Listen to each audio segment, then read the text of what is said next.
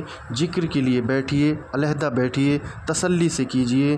بھائی 10 منٹ کا ٹائم کہہ دیجیے کہ بھائی میرے ذکر کا ٹائم ہو گیا، سارا کام چھوڑ دیجیے، ایک فکس ٹائم بنائیے کہ بھائی مجھے روز 10 منٹ ذکر کرنا ہے، اور الگ روم میں چلے جائیے اور ذکر کیجیے۔ کوئی مجلس بنائیے، 1 ہفتے میں بنائیے، 2 ہفتے میں بنائیے، پر بنائیے، ذکر کی مجلس بنائیے۔ میری دعا ہے کہ اللہ رب العزت ہمیں اس کی توفیق عطا فرمائے، آمین یا رب العالمین۔ اب چوتھی چیز جو روح کو بالندگی کا سبب بنتی ہے، سنیے، وہ ہے استغفار۔ استغفار پڑھنا، اس سے بھی اللہ کی رحمتیں اترتی ہیں۔ آقا علیہ السلام نے ارشاد فرمایا، سنیے، فرمایا جو استغفار پڑھتا ہے، اللہ اس کے لیے وہاں سے کرم اتارے گا جہاں سے کسی کی توقع بھی نہ ہوگی۔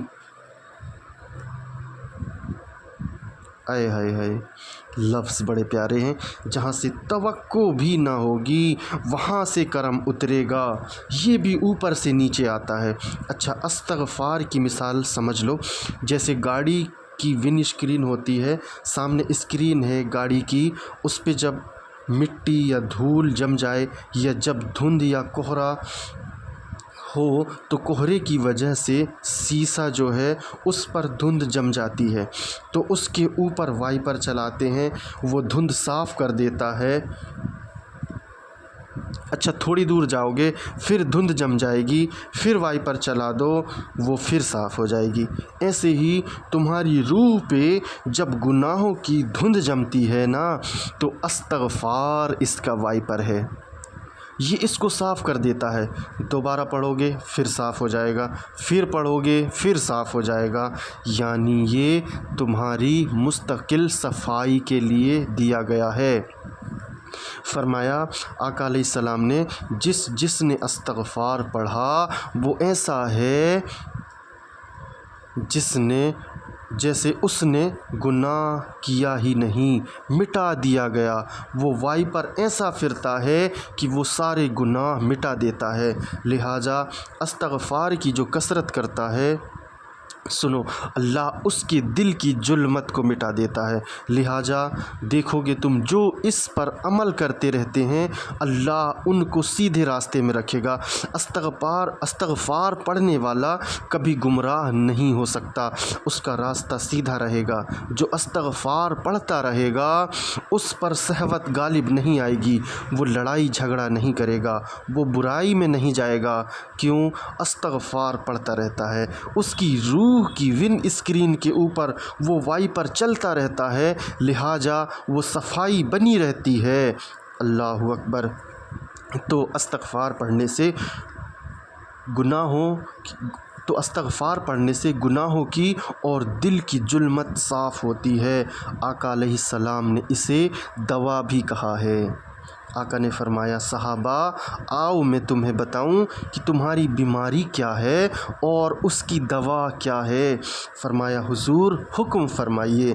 فرمایا، تمہاری بیماری گناہ ہیں، گناہ تمہاری بیماری ہیں اور اس کی دوا استغفار ہے۔ تو یہ دوا ہے۔ دوائی کے لیے آپ کو میڈیسن لینی ہوتی ہے، پانی پینا ہوتا ہے، پھر آپ صبح لیتے ہیں، شام لیتے ہیں، دوپہر لیتے ہیں۔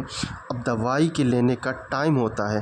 کچھ ایسے بھی علاج ہوتے ہیں جو دوائی کے بغیر ہوتے ہیں، جیسے ریڈیشن سے علاج، سواؤں جس کو بولتے ہیں، ریس جن کو بولتے ہیں، اس کے ساتھ علاج کہ بھئی آپ آئیں، ہمارے پاس آئیں، ہم ریس کے ساتھ آپ کی پتھری ختم کر دیں گے، آپ کی کینسر ختم کر دیں گے، اور بہت ساری بیماریاں ہوتی ہیں جن کا علاج جو ہے ریس کے مادھیم سے ہوتا ہے۔ آپ کے کینسر کا پھوڑا ہو گیا تو کیمو تھیراپی کے مادھیم سے اسے ختم کر دیں گے۔ آپ کو کوئی دوائی کھانے کی ضرورت نہیں ہے، وہ سواؤں کے ذریعے علاج ہو جائے گا۔ تم آؤ، لیٹو، وہ ریس تمہاری باڈی پر گزارتے ہیں اور اس کو ٹھیک کر دیتے ہیں۔ ایسا بھی علاج ہوتا ہے۔ اگر آپ کو ایسے سواؤں سے علاج کرانا ہے تو اس کے لیے ایک کامل و مکمل شیخ کی ضرورت ہوتی ہے۔ یہ جو اللہ والوں کی نظر ہوتی ہے، یہ سواؤں والا معاملہ ہے۔ اس میں میڈیسن، دوا کی ضرورت نہیں ہوتی۔ جس کے اوپر پڑ گئی شفائے یاب ہو گئی۔ سبحان اللہ۔ اسی لیے کہا گیا ہے، اللہ والوں کی نظر میں رہو، ان کی نظر میں رہو، وہ نظریں تم پر ڈالتے رہیں تو وہ سواؤں کی طرح تمہارے اندر کی برائیاں دور ہوتی رہیں۔ اگر جلدی علاج کرانا چاہتے ہو تو کسی اللہ والے کی نظر میں رہو۔ بلکہ بزرگوں نے ایک بات کہی کہ اللہ والوں کا دیکھ لینا دوا ہے۔ نہیں سمجھے؟ آپ بعد ان کا دیکھ لینا دوا ہے۔ اللہ والوں کا دیکھ لینا دوا ہے اور ان کی باتوں میں شفا ہے۔ اللہ اکبر۔ مولانا روم رحمۃ اللہ علیہ نے ایک بڑی اچھی بات کہی ہے۔ آپ فرماتے ہیں کہ کسی اللہ والے کے قدم میں اپنے آپ کو وار دو، کسی اللہ والے کے قدم میں اپنے آپ کو وار دو، زندہ ہو جاؤ گے۔ ادھر گرو گے، اللہ زندگی دے دے گا۔ تو یہ مولانا روم کا ارشاد بھی اس میں موجود ہے۔ علامہ اقبال رحمۃ اللہ علیہ نے بھی بڑی پیاری بات کہی ہے۔ آپ نے بھی جو ایک خوبصورت قطعہ دیا وہ میں آپ کو پڑھ کے سنا دیتا ہوں۔ پوچھتے ہو مجھ سے کہ امامت کی حقیقت کیا ہے، پوچھتے ہو مجھ سے کہ امامت کی حقیقت کیا ہے، خدا تجھے میری طرح صاحب اسرار کرے۔ وہی ہے تیرے زمانے کا امام برحق، وہی ہے تیرے زمانے کا امام برحق، جو تجھے حاضر و موجود سے بیزار کرے۔ دے کر تجھے احساس جیاں تیرا لہو گرما دے، چڑھا کے تجھے فقر کی شان چڑھا کے تجھے فقر کی شان تجھے مانندے تلوار کرے، موت کے آئینے میں دکھا کے تجھے رکھے دوست، موت کے آئینے میں دکھا کر تجھے رکھے دوست، تیرے لیے جینا اور بھی دشوار کرے۔ سبحان اللہ۔ اس کی شرح سمجھتے ہیں۔ پوچھتے ہو مجھ سے کہ امامت کی حقیقت کیا ہے، خدا تجھے میری طرح صاحب اسرار کرے۔ پہلے تو دعا دی کہ اللہ تجھے میری طرح کر دے، جس طرح میں اس دنیا کے معاملات، دنیا کے حالات کو سمجھ چکا ہوں، اس طرح خدا بھی تجھے بھی میری طرح کر دے، میری طرح صاحب اسرار کرے۔ وہی ہے تیرے زمانے کا امام برحق جو تجھے حاضر و موجود سے بیزار کرے۔ فرمایا جو تجھے بیزار کر دے، اس دنیا سے تمہارا جی اٹھا دے، وہ اصل میں تیرے زمانے کا امام برحق ہے۔ دنیا میں تیرا دل نہ لگے، تجھے حاضر و موجود سے بیزار کر دے، دے کر تجھے احساس جیاں، دے کر تجھے احساس جیاں، تیرا لہو گرما دے۔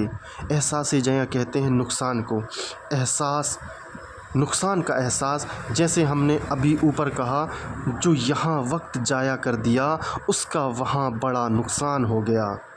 یہ تمہیں وہ بتائے، وہ کہے کہ بھائی وقت ضائع نہ کرو، احساس جیاں ڈالے، تمہارا نقصان ہو رہا ہے، نقصان ہو رہا ہے، وہ تمہیں بتا دے اور تمہیں دکھا بھی دے کہ تمہارا نقصان ہو رہا ہے، نقصان ہو رہا ہے، بتا کے تیرا لہو گرم کر دے۔ چڑھا کے تجھے فقر کی شان، پھر تیرے اندر وہ فقیری پیدا کرے، پھر تیرے اندر وہ فقیری پیدا کرے۔ چڑھا کے تجھے فقر کی شان، تیری خودی کو مانند تلوار کرے، تجھے تلوار کی طرح تیز کر دے، جدھر بھی نظر اٹھاؤ کاٹ کے رکھ دو۔ پھر تیرے اندر ایسی خودی ڈالے، ایسی خودی ڈالے کہ تجھے تلوار کی طرح بنا دے، اس فقیری کو پیدا کرے تیرے اندر، موت کے آئینے میں دکھا کے تجھے رکھے دوست۔ ذرا توجہ کیجیے، موت کے آئینے میں دکھا کر تجھے رکھے دوست۔ رکھے دوست کون؟ حضور کی ذات کریمہ، اللہ کا جلوہ۔ موت کے آئینے میں، موت کے آئینے میں تجھے موت سے اتنی محبت کرا دے، اتنی محبت کرا دے کہ اس کو دیکھ دیکھ کر تجھے پیار ہو جائے، اسے دیکھ دیکھ کر تجھے پیار ہو جائے موت سے، کہ ابھی موت ہوگی، قبر پہ اتروں گا، میرا رکھے دوست نظر آنے والا ہے وہاں۔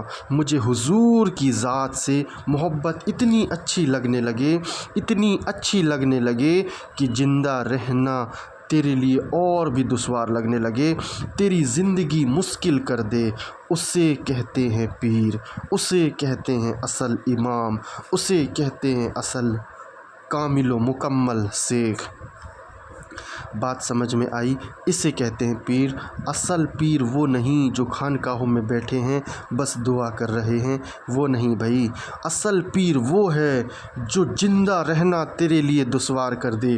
یہ اگر مل گیا تو تمہاری روح کی غذا کا بندوبست کرتا رہے گا، پھر تیری روح کو نہیں چھوڑے گا، پھر تجھے بلندیاں دے گا، پھر تجھے بلندیاں دے گا۔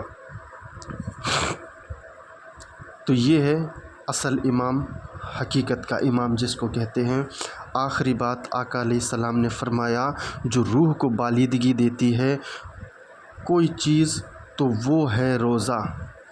روزہ کیونکہ روزے میں انسان کھاتا پیتا نہیں ہے، اور یہ فرشتوں کا عمل ہے کیونکہ فرشتے بھی کھاتے پیتے نہیں ہیں، تو فرشتوں کی طرح نور پیدا ہوتا ہے روزے میں، جس طرح فرشتے نورانی ہوتے ہیں کیونکہ ان میں کھانا پینا ہے ہی نہیں، تو انسان بھی جب بار بار اس پریکٹس سے گزرتا ہے تو اس میں نورانی برکتوں کا وجود پیدا ہوتا ہے جو فرشتوں کے اندر ہے، تو یہ بھی لہٰذا روح کی برکت کا سبب بنتا ہے۔ اور اس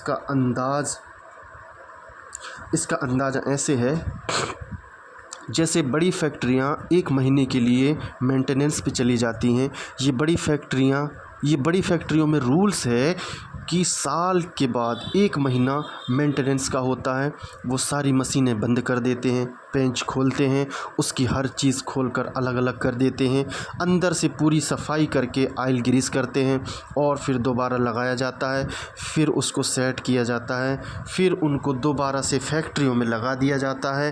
اسی طرح رمضان کا پورا مہینہ ہم لوگوں کی مینٹیننس کا ہوتا ہے، ہمارے بھی اندر سے صفائی ہوتی ہے، وہ گند نکالے جاتے ہیں، باہر سے ہر چیز نکلتی جاتی ہے اور روح پاک ہوتی چلی جاتی ہے۔ یہ ہے روزہ۔ روزہ ہمیں اتنا پاک کرتا ہے کہ ہمارے اندر نور کی برکتیں، ہمارے اندر رحمتیں اتارتا ہے۔ یہی وجہ ہے کہ تیسرے چوتھے دن کے اندر ہی ہم کو اندازہ ہونا شروع ہو جاتا ہے کہ اب میری طبیعت بہتر ہونا شروع ہو جاتی ہے، ذہن بہتر ہو جاتا ہے، اچھی نیند آتی ہے، ذہنی سکون محسوس ہونے لگتا ہے۔ کیوں؟ یہی اصل میں فرشتوں کا کام ہوتا ہے۔ فرشتے بھی ایسے ہی ہوتے ہیں، اسی سکون میں رہتے ہیں، کیونکہ ان کو کھانا پینا کچھ ہے ہی نہیں، تو روزہ نور کی برکتیں اتارتا ہے۔ تو آؤ یہ چیزیں ہم پھر سے دہرا لیتے ہیں، یہ پورا مینیو، روح کے کھانے کا مینیو ہم دہرا لیتے ہیں۔ سب سے پہلی چیز جو روح کی غذا ہے، میرے نبی پر کثرت سے درود پاک۔ دوسری چیز جو روح کی غذا ہے، تلاوت قرآن کی تلاوت کرنا۔ پورا قرآن کی تلاوت آپ نہیں کر سکتے، روزانہ ایک آیت اٹھا لیں، کوئی بھی ایک آیت اٹھائیں، دن بھر اسی کو پڑھتے رہیں، انشاءاللہ پورے قرآن کا نور آپ کو دن بھر ملتا رہے گا۔ تیسری چیز جو روح کی غذا ہے، ذکر اللہ، الا بذکر اللہ تطمئن القلوب، اللہ کے ذکر ہے جو روح کی غذا بنتی ہے۔ چوتھا ہے استغفر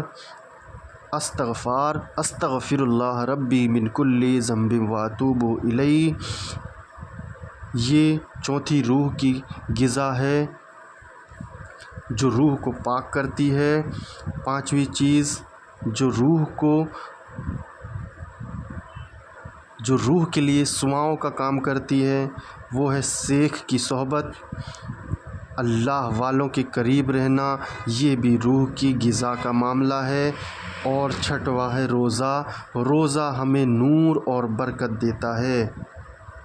یہ 6 چیزیں جس کی زندگی میں مسلسل رہیں گی، یاد رکھیں، جس کی زندگی میں یہ 6 چیزیں مسلسل رہیں گی، تو اتنا ہی پاورفل روح والا معاملہ بنتا جائے گا۔ گناہوں میں جانا ممکن ہی نہیں، نمازیں پڑھنا بڑا آسان، نیکیاں کرنا بڑا آسان، درود پڑھنا بڑا آسان، کعبہ، عمرہ، حج کرنا بہت آسان، اس کی پوری زندگی بڑی آسان ہو جائے گی۔ اور ہاں، اس کے لیے دعا کرنا بڑا آسان ہو جاتا ہے۔ جب اتنا پاک شخص دعا کر رہا ہوتا ہے تو خود ہی دعا قبول ہوتی چلی جاتی ہیں اور برکتیں بھی ساتھ ساتھ ہوتی جاتی ہیں۔ تو آؤ یہ 6 چیزوں کو ہم اپنی زندگی میں شامل کریں، اللہ توفیق دے، آمین یا رب العالمین۔